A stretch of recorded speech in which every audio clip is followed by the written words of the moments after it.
గ్రామ పంచాయతీ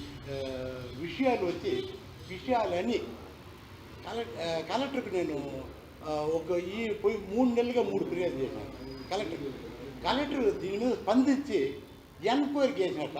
నేను కలెక్టర్కి వచ్చి రాత మూలంగా డిఓ గారు చేయలేరు, డిఓ గారు సెక్రటరీ గారు సర్పంచ్ గారు టోల్గేట్ కానీ ల్యాండ్ 18 ఎకరాల ల్యాండ్ కానీ మసాలా కానీ వదిలేసినారు కాబట్టి డిఓ గారు చేయలేరు అనేసింది.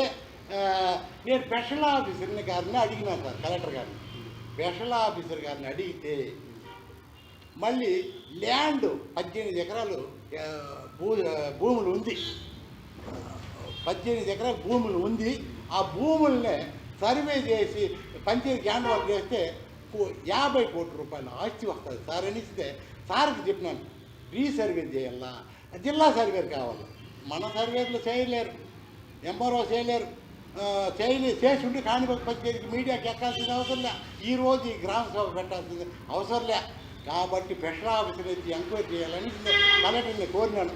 ఈరోజు గ్రామ సభ జరిగింది సార్. గ్రామ సభలో వచ్చి నా వాదన 10% దాకా చెప్పుంటా. నా వాదన 10% చెప్పేళ్ళకంతా కొందరు అక్కడ అడ్డుపట్టుకున్నారు. నాకు విలేకరులు కానీ పోలీసు వాళ్ళు కానీ అధికారులు కానీ సహకరించినారు. కానీ అక్కడ 10% చెప్పుండేది నేను. ఇది ఒక 90% వచ్చి ఎంక్వైరీ చేసి కమిటీ వేసి ఎంక్వైరీ చేస్తానని చెప్పుండారు. వాళ్ళ దగ్గర స్పెషల్ ఆఫీసరు వస్తే బందోబస్తు తరపున బందోబస్తు నాకు ఈరోజు సహకరించిన దేవుళ్ళు మరి పోలీసు వాళ్ళు కానీ విలేకరులు కానీ అది కొందరు నాకు సహకరించినారు. అదే మరి ఇప్పుడు పెట్టుండేది 10% పెట్టుండేది. ఇంకా 90% పబ్లిక్లే ఎంక్వైరీ చేసి రికార్డులు అన్నీ నేను ఇంకా ఏమి 10% ప్రాబ్లం సాల్వ్ అయిపోయింది వాళ్ళు చెప్పినారు. మీరు క్వశ్చన్ వేయవచ్చు, ప్రాబ్లం సాల్వ్ అవ్వగల, ఎంక్వైరీ జరగల.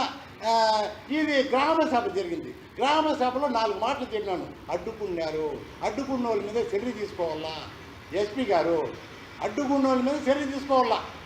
నాకు వచ్చి నేను ఇది 20 ఏళ్ళుగా పోరాడి ఏడ్చుకొని జైలుకి పోయి పోరాడి ఆర్డర్లు తెచ్చున్నాను సార్, హైకోర్టు ఆర్డరు. ఈరోజు గ్రామ సభలో మొన్న అటాక్ చేసినారు చంపేయాలని. విలేకరుల సహకారంతో ఈరోజు వచ్చి గ్రామ సభ జరిగింది. గ్రామ సభలో కూడా అడ్డుకున్నారు. అడ్డుకున్న వాళ్ళ మీద మీడియా చూసి ఎస్పీ గారు కలెక్టర్ గారు వాళ్ళ మీద చర్య తీసుకోవాలి సార్. దయచేసి ఇది కలెక్టర్ దృష్టికి తీసుకోండి సార్.